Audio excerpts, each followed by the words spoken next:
Hi, everybody. How's it going? My name is Liz. I work for Domestic Violence Services of Snohomish County, and I do prevention, education, and outreach work.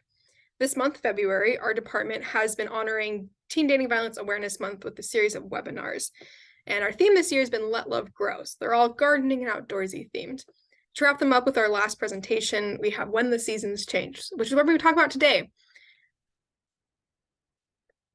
While we go through this, I want to make sure that you are taking care of yourself. So do what you need to do. If you need to go take a walk, get some water, take a breather, totally okay. Do what you got to do to keep yourself physically and emotionally safe. Today, we're going to be building on our previous webinars.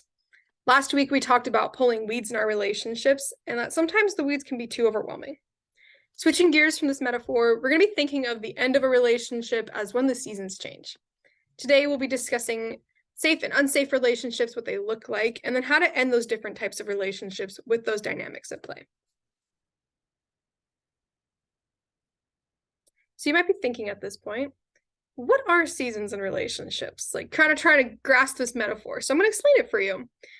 So we have spring here. First, we're going to put this at the beginning as being kind of our new love. It's fresh, being hopeful. There's these sprouts growing in relationships. The seeds are planted for a relationship, and it's typically this honeymoon period full of hope for the coming time that you'll be spending together. Then we move into summer. We consider this the bulk of a healthy and safe relationship. It has some storms overall, but the relationship's weather is typically going to be warm and sunny most of the time. The vibes are good, and it's pretty much just always fun. Not all the time, of course. Like I said, there's going to be storms. You're going to have a few thunderstorms in the summer, and that's going to happen in your relationship. Then we have fall. So we're going to transition into this autumn period. Your relationship seasons start to change into being a little bit more rough most of the time. There might be more fall storms. There might be more rain. The weather might be starting to get cold in the relationship. And the sunshine of summer has faded and lost its predominant role, and the weather is a bit more intense.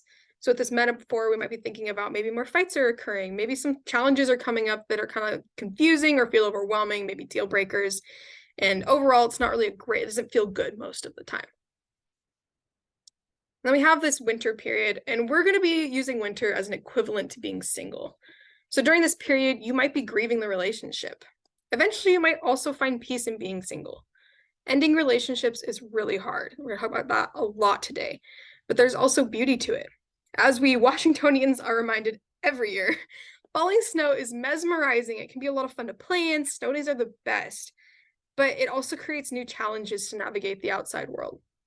Just like with real snow, being single after a relationship creates opportunities to forge new paths and to live in a new environment without that person beside you to help support you in those times. So, how do we recognize when seasons start to change in our relationships? When we first start a relationship with someone, it's pretty common to be super into them and think they can do no wrong, believe everything they do is absolutely amazing. But eventually that does wear off. If you've ever experienced that, you know that wearing off doesn't change how much you care about them. Reality is just setting in. Something comes up with scheduling, or they accidentally hurt your feelings, or generally just do something that contradicts this perfect person image that you have of them. But typically, one either ends it there, or they find a way to move past it, whether it's healthily or not. You enter this summer phase where there are some days with bad weather, but overall it's sunny and warm and things feel pretty good. Like I said earlier, this is going to be usually the bulk of a relationship. Some storms are going to be bigger for others than in other relationships, but overall you settle them and you get back to the fun summer vibes. If a relationship isn't working out, you might notice that these weather patterns start to change. Maybe there's more rough patches. Maybe things don't feel so great all the time. Maybe some of the things that you used to adore about this person are now the things that bother you the most. Some of the unhealthy or unwanted behaviors might be continuing despite having multiple conversations about why you don't like them or why you should work on them. Perhaps you start to realize that you don't really know or really like this person, actually. Maybe you don't feel safe in this relationship anymore.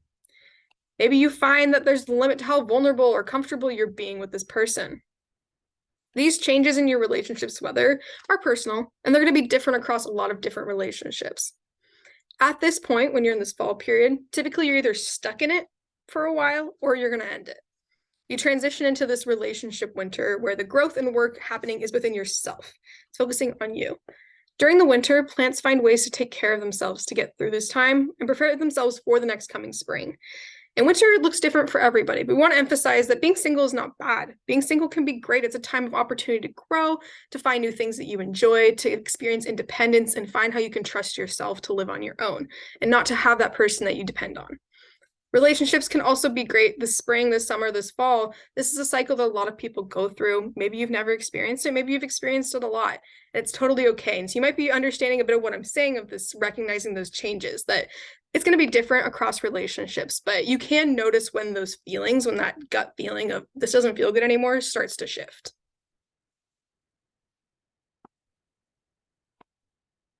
With all this in mind, sometimes a relationship looks like how I just described it.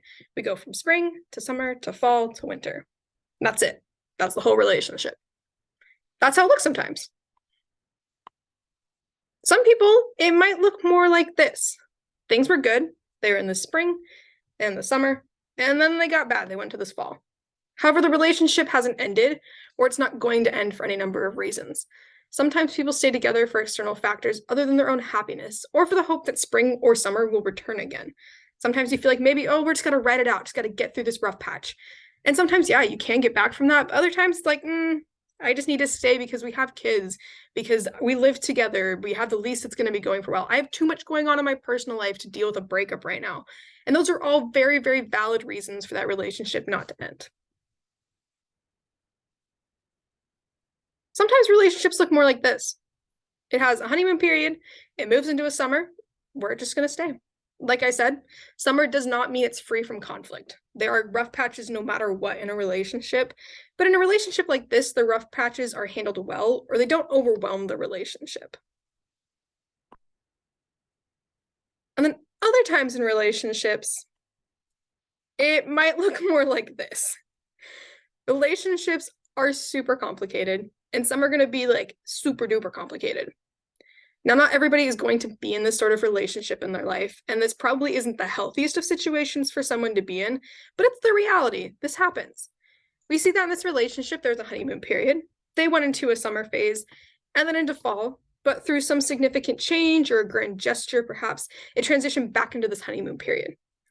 And then maybe it turned out that these promises were empty or the problems remained despite the conversations, and it went back into this fall period, which resulted in a breakup. We see them in the winter. After that winter, though, they got back together. They have another hopeful honeymoon spring that things will be different this time. And then the cycle just repeats itself.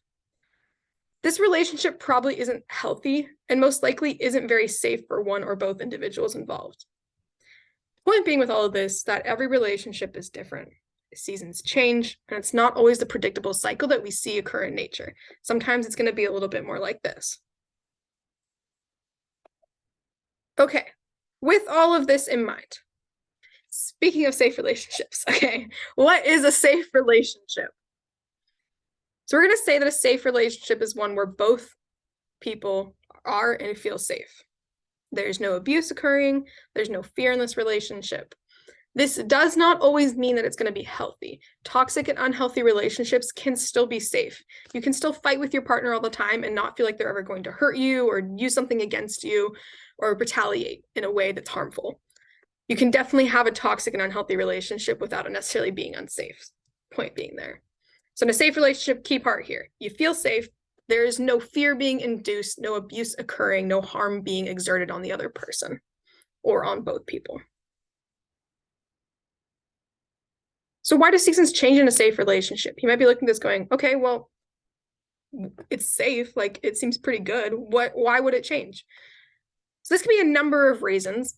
We're going to talk about a couple of the main ones, but of course, there's going to be lots of others that a relationship might end. This is not a cookie cutter like, oh, well, okay, this is me and this is me, but I have not experienced this one, but I ended it for this reason that's not on here. This is just a general list. Of course, there's always going to be other reasons. The ones we have on here, we have losing intimacy and romantic affection towards each other, especially when those things were important in the relationship previously. This can have a significant impact on the relationship dynamic.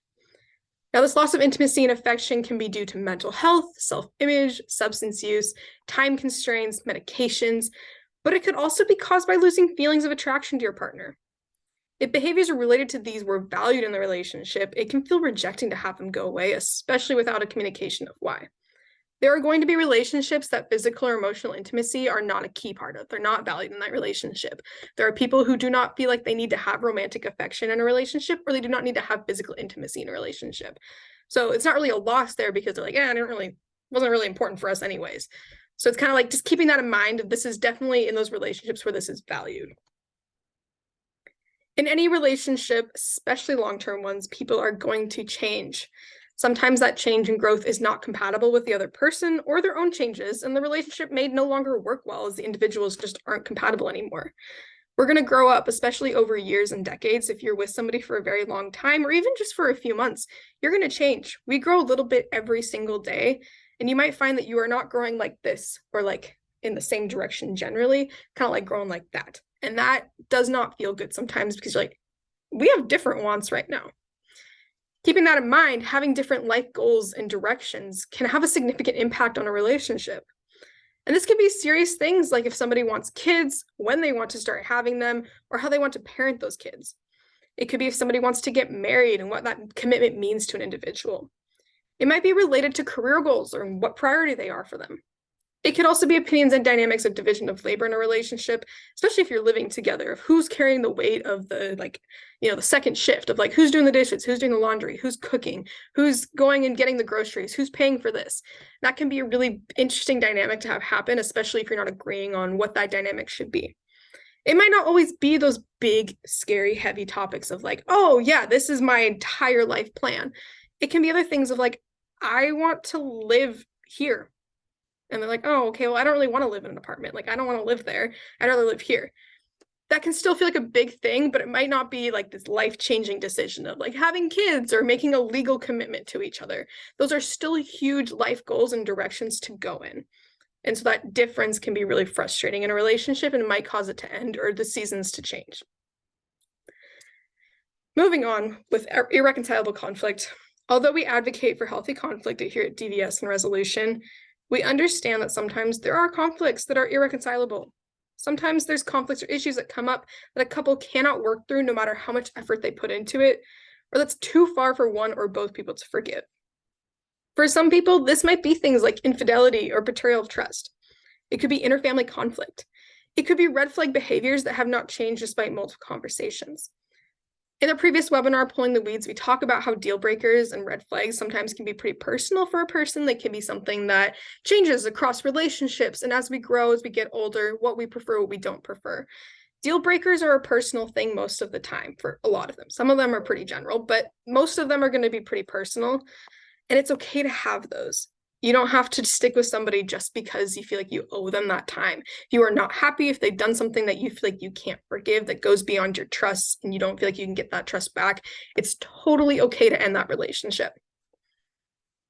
Lastly, at the bottom here, we have rushing into a relationship. Sometimes, especially during the honeymoon phase, you might dive in too quickly and commit yourself to someone that you aren't 100% sure you're compatible with. This kind of goes with this one or both of you has changed. The relationship might be safe, but it just might not be a compatible one anymore.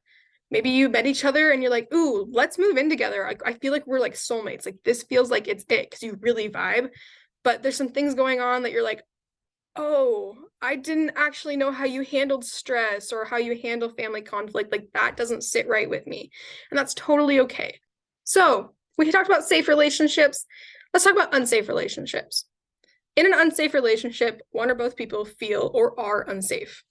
This can be for any number of reasons. There might be fear present in the relationship, whether that's fear of being honest, fear of being vulnerable, fear of rejection, or fear of their partner. A root cause for fear of any type in a relationship is abuse. There are many forms of abuse, such as physical, emotional, sexual, financial, or verbal abuse, and they can look any number of ways. If you've watched any of our other webinars, you know that we've talked about abuse and what it's rooted in a lot. Abuse is rooted in power and control. We've said that phrase a million times doing this job. And fear is a significant tactic used to control somebody through this. They achieve power and control by using fear to elicit that. They use fear to make somebody feel like they have to do something in order to get that control over a person. Other controlling and red flag behaviors might also be used to create an unsafe relationship. These might be things like intensity and grand gestures. Could be guilting, being dishonest or creating unsafe spaces to be honest, having really volatile or extreme reactions, isolating their partner, being possessive or jealous, being rude or belittling their partner, deflecting responsibility onto other people, other habits, other situations, manipulating and gaslighting them, or sabotaging the things that they care about. Any one or combination of these things creates an unsafe environment for a relationship that might cause it to go into this fall season and have that season have a larger presence in the relationship.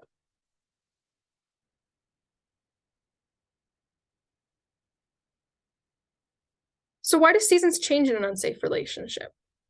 The simplest answer is because of this lack of safety in an unsafe relationship. If someone does not feel safe in a relationship, it's likely not going to be sustainable, and seasons are more likely to change. Because of this lack of safety, the bulk of the relationship exists in hard times and getting past challenges. There's just overwhelming rough times. There might be more conflict or more tension as things are left unsaid. And fear creates an unequal dynamic in a relationship, which does not allow for healthy communication or conflict. There might also be external influences at play. If one or both individuals have family members or friends who notice that something is off in the relationship, they might start thinking about ending the relationship. Additionally, just like any relationship, safe or unsafe, they may have other things that they're juggling in their life that are challenging them, and the relationship might be exhausting. It might be too much for them to be able to try and work on whatever is going on or to try to feed into this power and control dynamic that's happening. Similar to ending a safe relationship, there might also be irreconcilable conflict and deal breakers. Some of the red flag behaviors or the presence of fear in the relationship, or really anything that comes up that is a hard line for one or both people, may be the final straw in that relationship. That's totally okay. We want to emphasize that the reasons that we've gone over for safe or unsafe relationships, they can be reasons in either situation. Having those irreconcilable conflict, having those overwhelming rough times, those external influences, those can definitely be reasons to end a safe relationship, but we're going to attribute them more to unsafe relationships just because of that dynamic of fear happening. So how do you take action on these changing seasons? We're going to talk about how to end a safe relationship, and then we'll move on to how to end an unsafe relationship.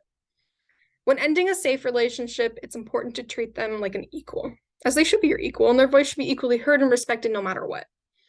Emphasize that the relationship doesn't feel good for you anymore, but that ending it doesn't say anything about them as a person. You should focus on how you are feeling, your experiences, rather than offering assumptions about what they could be feeling or trying to just say what you think they might be going through, because this experience is on you. It is what you are going through. It's your want. It's your need in this situation of like you want to end the relationship. And so keeping that focus on you will help them feel less like they're kind of being blamed for this breakup or feel like they did something wrong that you're not telling them about. You want to be understanding of what they're feeling and make sure to give them space to be sad. Breakups are hard and they hurt. It can feel pretty rejecting to have a relationship end, and we want to make sure that they have the space they need to process their feelings. Validate the good times that you had together. Talk about the feelings that you had during your relationship spring and summer, as the relationship did work at some point. There was a good part of it. So making sure to emphasize that and be like, hey, like we had good times together. It's just not working anymore. Be mindful of their needs. If you think they'd want to have a conversation face-to-face, then end it that way. If you know that they prefer a phone call or a text, then do that. Their needs are as important as yours in this experience. If you are anxious about confrontation, but you feel like they would appreciate that face-to-face interaction, try to go with that. Try to meet their needs there. They would want to feel respected in that situation. That's a good way to respect them and honor their needs. Honoring any reasonable requests they make, such as to talk more about it, or answer any questions that they have, or how to tell your friends or families, whatever that is for them. Unreasonable requests are different. Things like, oh, well, can we just stay together until this happens? Like my aunt's wedding's coming up and I just need a date. You don't have to follow through with that. That is up to you. But saying things like, hey, can we just talk more about it? Like it's late. I just want to talk about it again in the morning. I'm not trying to change your mind. Or how do you want to go about telling, like if you have kids together, how do we tell the kids? How do we tell our parents? How do we tell our friends? What do we do about our classes? Is this going to be uncomfortable? What does that dynamic look like going forward? It's totally okay to have those conversations and to respect those requests as they're made.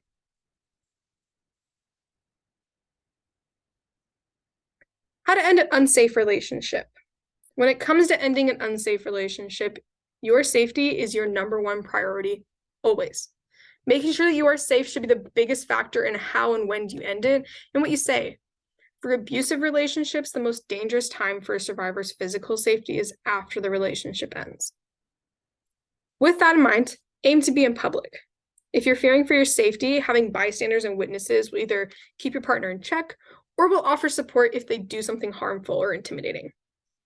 However, that might not be the best option for an individual. If you fear physical retaliation, end the relationship however you need to, whether it's through text, a phone call, whatever. Although we usually say here at DVS that ghosting is harmful and just not to do it, we understand that sometimes it is the safest option for someone in an unsafe relationship. So if it's necessary and it's possible with your dynamics and how you live your lives, it's okay to ghost them in this situation if you feel like there's going to be serious repercussions. Tell someone about your plan. Make sure a trusted family member or friend or an adult knows details about when and where you're going to end the relationship in case something goes wrong. Again, safety is your first priority, and this will help make sure that you are safe. If someone knows where you are, they're going to know exactly when, or generally when you're going to be back, when to contact you. That's really important in keeping you safe. When ending the relationship, remember your why. Depending on the relationship, your partner may try to manipulate you or cause you to second guess your decision. They may ask for a second chance or make a grand gesture to prove their love. And it's important in these times to remember why you're ending the relationship. Ultimately, it is your decision whether or not you follow through with the end of the relationship, but your safety is your first priority always. It's totally okay to end it. It's totally okay to stay with them, but making sure that you are safe should be the first priority in your actions and in your intentions. Plan to be accompanied and supported afterwards by trusted friends or family. Not only does this set a check-in time to ensure your safety, but it also gives you space to safely feel everything that you need to. Breakups are hard. They suck. It hurts. And it's important to remember you deserve to be supported and to create space for yourself to feel loved.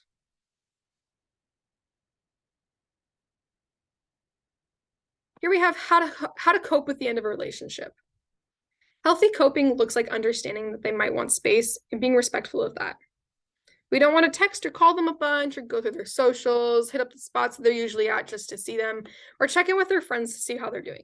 We want to let them have their space away from you and do the things that they need to do without feeling like you're imposing on their space. It's important to find ways to channel any feelings of anger or sadness that don't threaten or harm the other person. This could be things like going for a walk or a run, painting something, stress baking, write everything that you want to say to them in a journal, binge a feel-good show, hanging out with friends, whatever you need to do to release those feelings without infringing on their right for safety and privacy. And then finally, giving yourself space to be sad. Alongside channeling your feelings, recognize that it's okay to feel them. We don't get to control what we feel and when we have our feelings. We just get to control what we do with them.